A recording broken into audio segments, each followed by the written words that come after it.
Welcome to Theo drive learning one truth at a time. ఈ లోకంలో అనేకమైన అధికారాలు ఉన్నవి. ఉదాహరణకి డెమోక్రసీ అంటే ప్రజల చేతిలో అధికారం ఉన్నది అని మనం ఆలోచన చేస్తాం. ఆ తర్వాత ఆలిగార్కికల్ అథారిటీ అంటే కొంతమంది ఎవరైతే ధనవంతులు ఉన్నారో, ఎవరైతే కొంచెం పేరు కలిగి ఉన్నారో వారు మాత్రమే అధికారం కలిగి ఉన్నట్టు ఆ రకమైన అధికారం మనం చూస్తూ ఉంటాం. ఆ తర్వాత మోనార్కీ ఉంది, రాజులు లేక ఎంపరర్స్, వీరంతా కూడా ఒక్కరే వారు నాయకత్వం వహిస్తూ అధికారం కలిగి ఉన్నట్టు చూస్తా ఉన్నాం. తర్వాత కల్చరల్ అథారిటీ కూడా సాధారణంగా ఉంటుంది. అంటే ప్రజలు ఏది చెప్తే అది చేయడం, ట్రెండ్ని బట్టి మాట వినడం, ట్రెండ్ని బట్టి అధికారానికి లోపడ్డం. అంత మాత్రమే కాకుండా పర్సనల్ అథారిటీ, వ్యక్తిగతంగా కూడా నాకు నేనే అధికారిని అని జీవించడానికి కూడా ఎంతైనా అవకాశం ఉంది. ఇలాగ చెప్పుకుంటూ పోతే చాలా అధికారాలు ఈ లోకంలో ఉన్నాయి.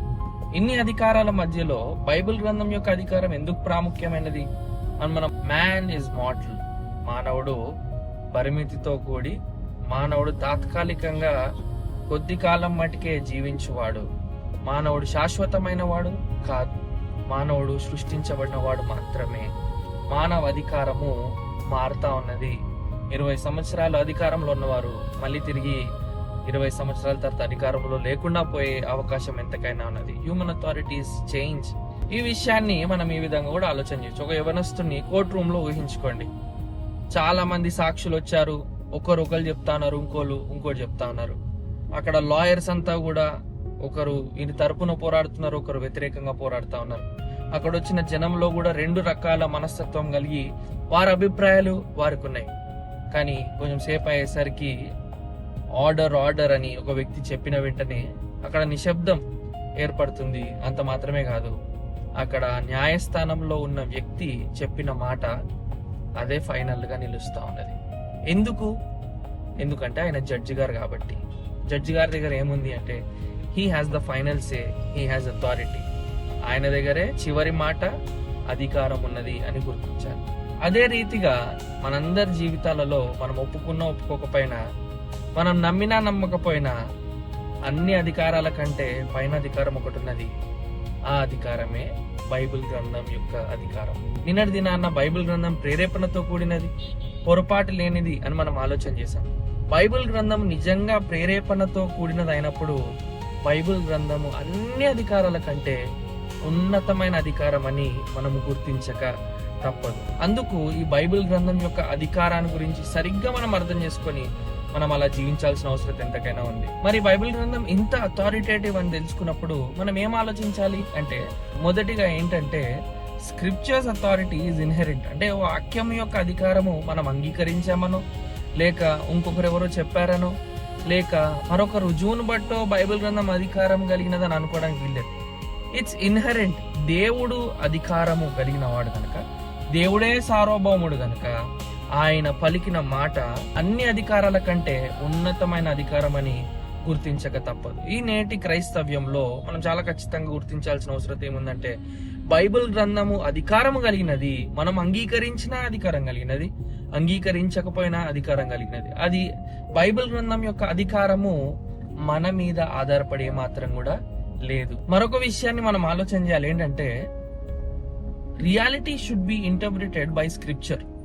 వాస్తవానికి మనం ఏ విధంగా జీవిస్తూ ఉంటామంటే, నా అనుభవం చెప్పిన ప్రకారము నేను జీవిస్తాను. నేను దేవుని ఎందుకు నమ్ముతానంటే నా అనుభవపూర్వకంగా నేను నమ్ముతాను. అది వాస్తవమే, అనుభవము తప్పని కాదు.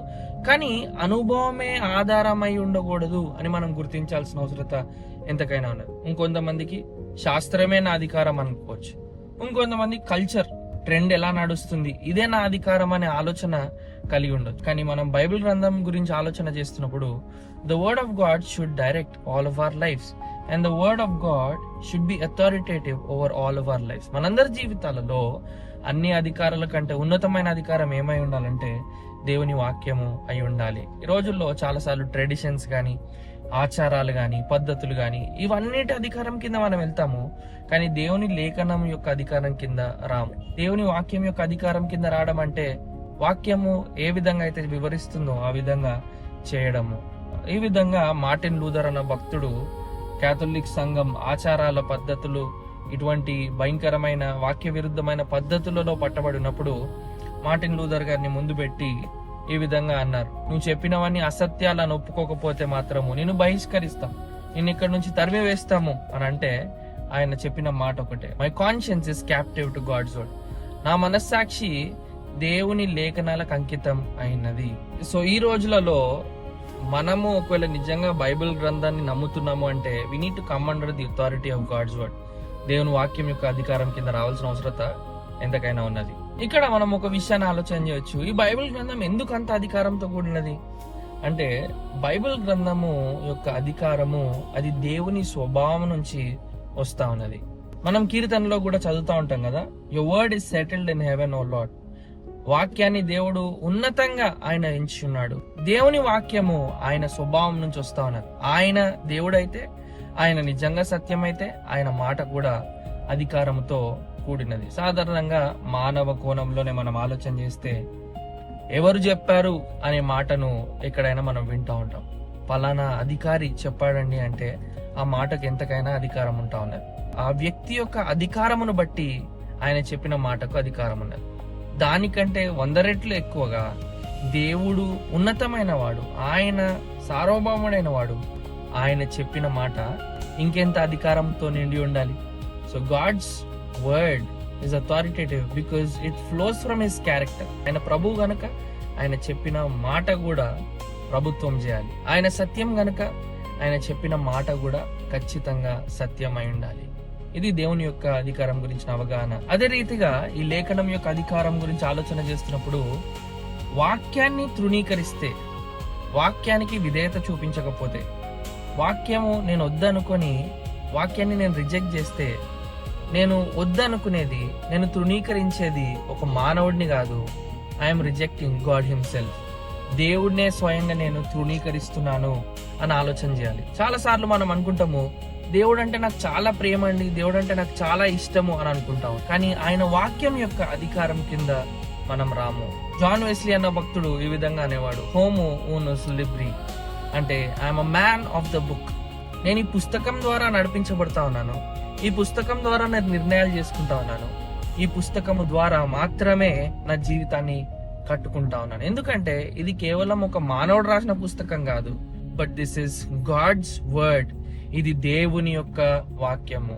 మనం కూడా అదే రీతిగా ఆలోచన చేయాల్సి ఉంది. అండ్ మనం కూడా అదే విధంగా చెప్పాలి, నా నిర్ణయాలు కాదు వాక్యం చెప్పిన నిర్ణయాలు, నా అభిప్రాయాలు కాదు వాక్యానుసారమైన అభిప్రాయాలు, నా దృక్పథం కాదు వాక్యానుసారమైన దృక్పథం నేను కలిగి ఉంటాను అని ఆ వాక్యం యొక్క అధికారం కింద మనం రావాల్సిన అవసరం ఎంతకైనా ఉన్నది.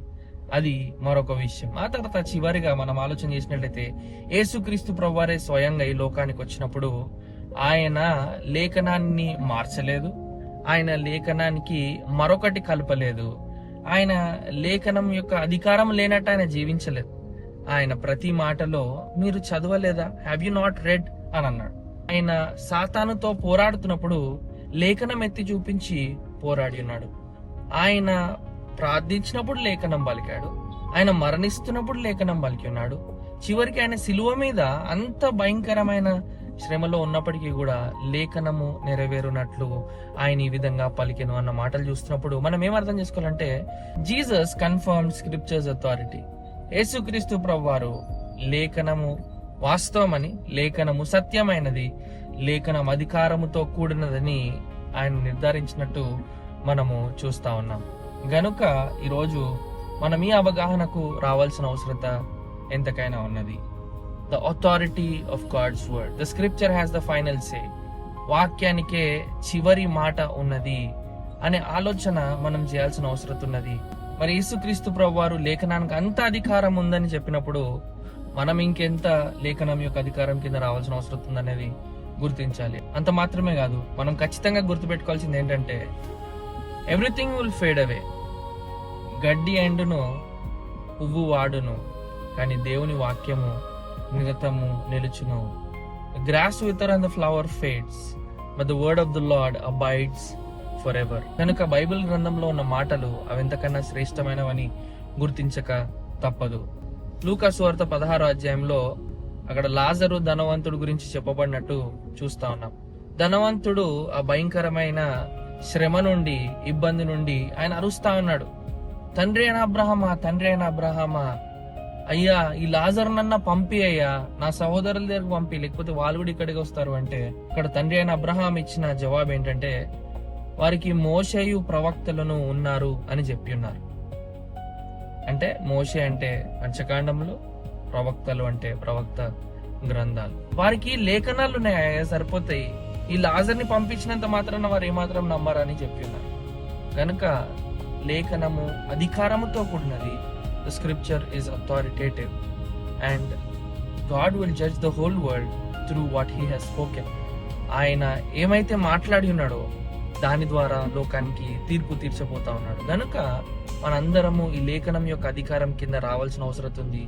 We have to understand and we have to come under the authority of God's word. మనం చివరిలో గుర్తించాల్సింది ఏంటంటే, if you want to hear God's word, read it out loud అని ఒక భక్తుడు అన్నాడు.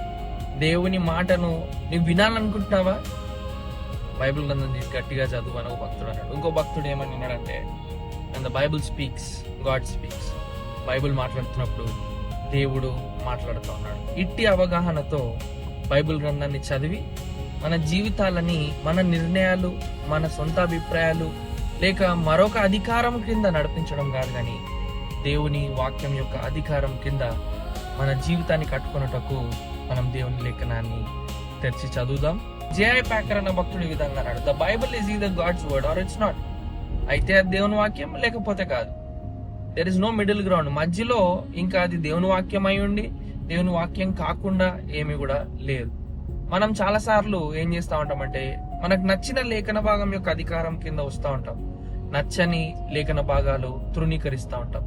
అలా చేయకుండా ఈరోజు we have learned about the authority of God's word. దేవుని వాక్యం యొక్క అధికారం గురించి నేర్చుకున్నప్పుడు మనము దేవుని వాక్యాన్ని చదివి పొరపాట్లు వెతికి వాక్యం మీద మనం అధికారంతో మన సొంత వ్యాఖ్యానం చేయడానికి లేదు. లేఖనం ఏమి చెప్తుంది అని తెలుసుకొని సరిగా వ్యాఖ్యానించి ఈ దేవుని వాక్యానికి మనం శిరస్సు వంచి మన జీవితాలు ఆ లేఖనము చెప్పున నడుచుకున్నట్లయితే అది ఎంతకైనా శ్రేష్టము. థియో డ్రైవ్ ద్వారా మీరందరూ ఆశీర్వదింపబడుతున్నారని నేను నమ్ముతా ఉన్నాను. మీకు ఏమైనా అనుమానాలు కానీ, ఏమైనా ప్రశ్నలు, or if you want to give a feedback, you can mail saladisamnehmaya@gmail.com.